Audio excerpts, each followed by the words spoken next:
Our first speaker today is Dr. Mohammad Khan. He's a radiation oncologist here at Winship. He has done some novel work with radiation and COVID. And so we'd like to hear your thoughts, Dr. Khan, about COVID in general and about the role of radiation. Thank you, Dr. Lawson. Thank you to AIM and Sam for helping put this together. It's an honor to be talking about some of the research we have ongoing relates to COVID. So I'm going to go ahead and share my screen here. And I'm an associate professor at Emory University, and I'm a radiation oncologist. And so my talk will be, one is basically talking about COVID-19 and what we're doing in terms of clinical trials. And then also I'll talk a little bit about ongoing trials as it relates to melanoma and radiation, especially for brain metastasis. So I do have some conflicts. Mark funds some of the clinical trials that I'll talk about. And we also have a provisional patent on some of the low dose radiotherapy technology as it relates to COVID-19 work. So just to step back, this is the rise in COVID-19 cases across the world. Right now we're almost seeing across the world around 400,000 new cases of COVID-19 per day across the world.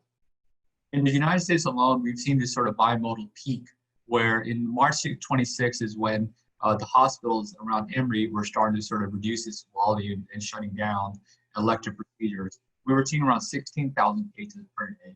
By the peak in middle of July, we were seeing almost 75,000 new cases across the United States per day.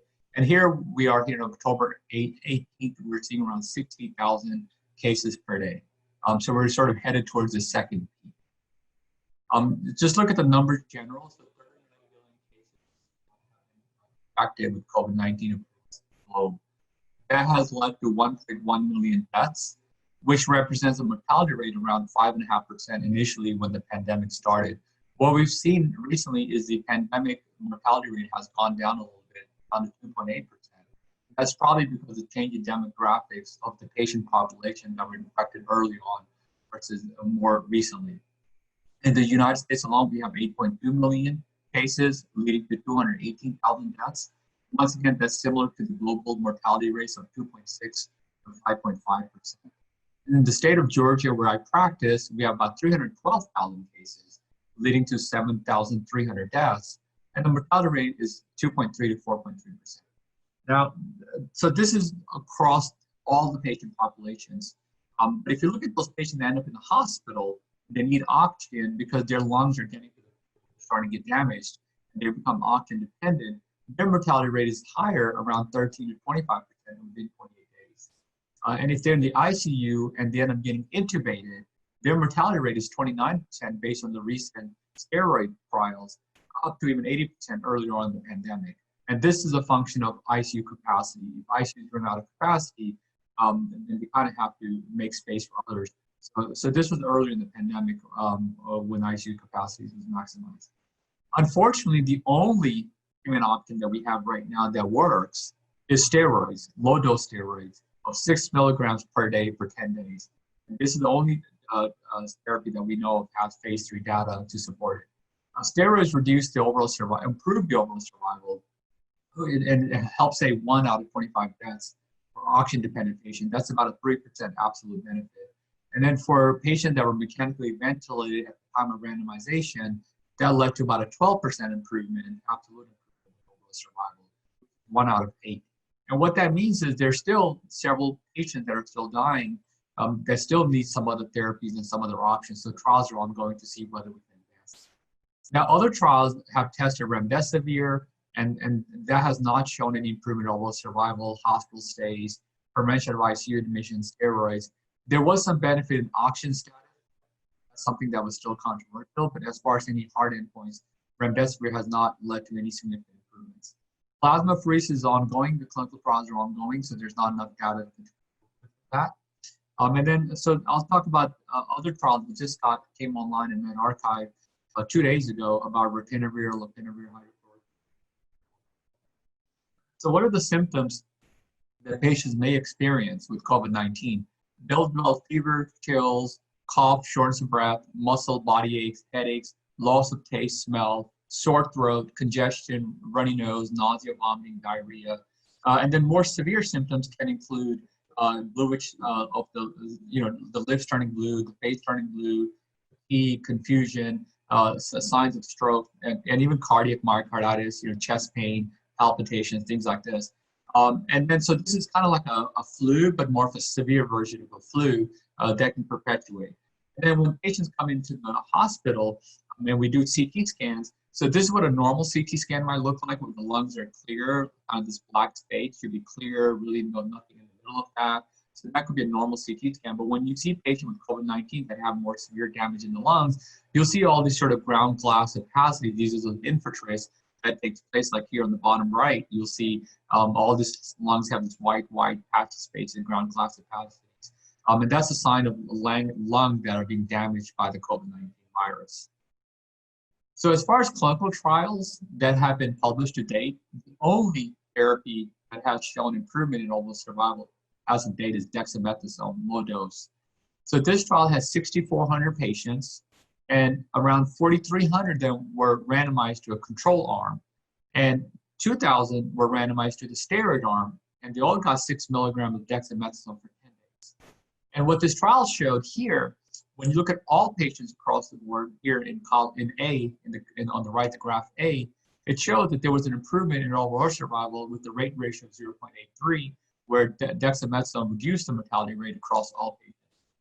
But when you break that down to those patients that were oxygen dependent versus mechanically ventilated, the oxygen dependent 28-day mortality improved by 2.9%, and that was about 1 in 25 patients survived because of dexamethasone. The biggest benefit was actually patients that advanced in their disease. And they had the biggest benefit, and that's what you're seeing in section B on the right, where the curve separates significantly. And that was a 41.4% probability of death if patients were not given steroids.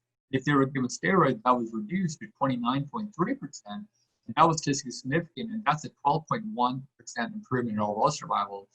That's almost a 1 in 8 improvement in survival. So that's a game changer, I would say. I think that's great that we have at least one therapy that extends survival. So this is the trial in archive on October 16, just on Thursday, I believe it came online. I think this actually looked at many drugs. So this is one of the largest trials that I'm aware of, and it treated 11,200 patients in 30 countries, and 405 hospitals participated in this. And they're comparing several drugs we talked about. So one was 2,700 patients received remdesivir, 900 patients received hydrochloroquine, 1,400 received lopinavir, and 600 patients received lopinavir, and 1,400 received interferon alone. And then we had 4,000 patients that served as a control to compare all of these arms to see whether or not there's any benefit to these therapies. And what they found, if you look at remdesivir, there was no benefit. In hydrochloroquine, there really was no benefit in mortality. And similarly, in lopinavir and interferon, there was no benefit. So basically what they concluded in this trial, there's little to no effect on overall survival in ventilation or preventing people from ending up on the tube, or the duration of the hospital stay for mechanically ventilated patients. And so we step back. We many centuries, not centuries, but at least for many decades. So in the 1930s and 1920s, radiation was done for pneumonia, and it has never been done since then. What they found during the last flu pandemic in the 1920s and 30s, when patients presented with pneumonias, that they would do low doses of radiotherapy, and they found that within 6 hours, patient would improve in their chest tightness, in their breathing, and their temperature, and their pulse, and many other physical findings would significantly improve after low dose of radiotherapy. And within just 12 to 36 hours, patients would notice improvement in the temperature, the pulse, respiratory rate, white blood cells. And if a physician were to walk into the room and examine the lungs, they would see that the chest x-rays, the patient's O2 breathing, like when you listen to their lungs, their sounds get a lot clearer in the lungs within 1 to 2 days after radiation. And this was done in the 1920s and 30s. And also back then, the mortality rate dropped from 30% down to 5%. So that was also a significant panel. So no notable side effects. So, but randomized trials were not done. So what we decided to do is to show that shows radiation can reduce a lot of these cytokines in the patients, especially low doses. So we started this clinical trial of cohort 1 and 2, 10 patients. The primary endpoint was safety, where we're treating the entire lung, and this is for patients that are oxygen dependent that come into the hospital. And we look at the key endpoint, which is see how quickly we can get the patient off oxygen. Then look at chest X-rays, and look at the inflammatory biomarkers and many immune signatures. And here's the data we released on July 13th, and there's a link in the bottom if you want to read more details. But basically, we did two results. One was the first 7-day trial, which is just to show safety. In that first interim analysis, 7 days, so that's available online, peer-reviewed, accepted, it showed we did not worsen the cytokine storm. However, if you look at the time to getting a patient off oxygen was actually improved from 3 days versus 12 days with a statistically significant p-value of 0.048. We did see some trends in reducing people from hospital discharge, and freedom from intubation was also improved. Also, we had a radiologist who was blinded to intervention. He looked at it. He saw that there was trends towards improvement in X-rays serially after patient getting low dose radiotherapy in this trial. And several of the biomarkers also showed trends and improvements. So we're encouraged, and this trial is ongoing. So what I'm going to do, step back now, talk about melanoma, and talk about radiation can also do for melanoma patients.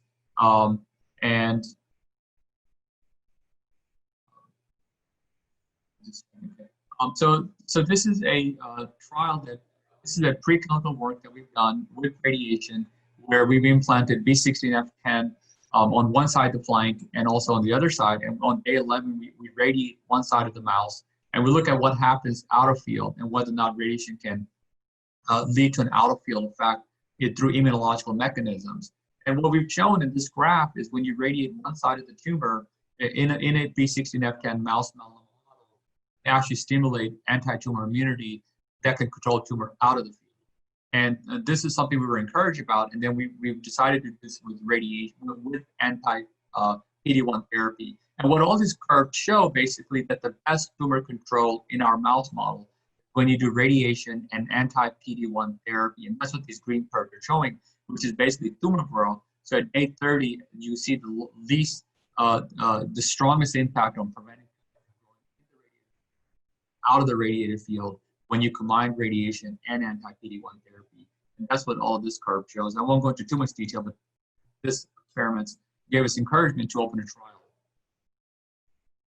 And the trial that we opened here at Emory that's ongoing is to do a melanoma brain metastasis trial. So if a patient were to come in with multiple brain metastases, what we want to do is to radiate the patient at the same time in the brain from a melanoma brain metastasis and give them Keytruda or pembrolizumab at the same time, just to show safety based on our mouse work that suggested that it'll be I'm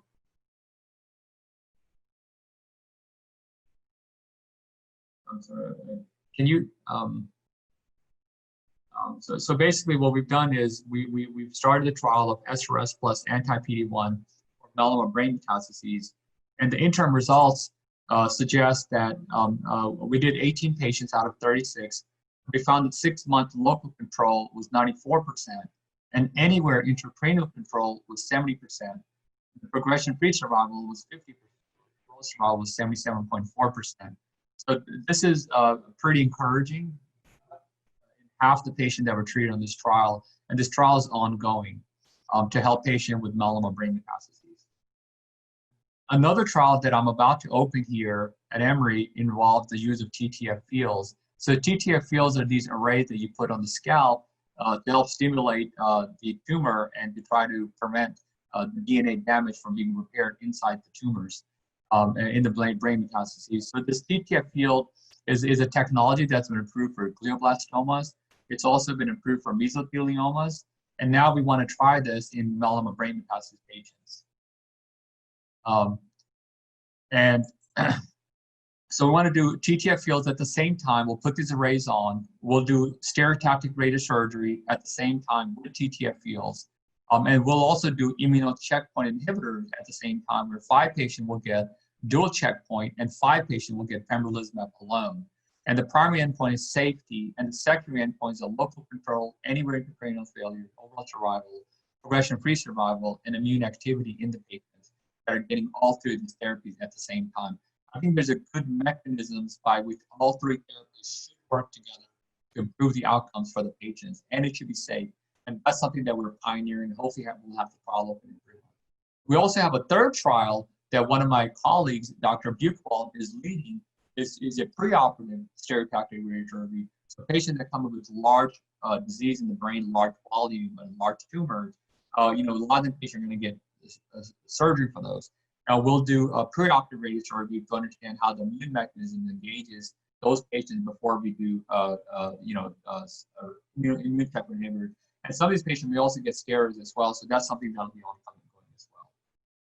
So I won't take up too much of your time, but I do want to acknowledge my entire COVID-19 team that helped lead these trials. So that's everyone on the team, especially Dr. Hess. He was critical to the COVID-19 trial that I helped lead with him. With that, I'll take any questions.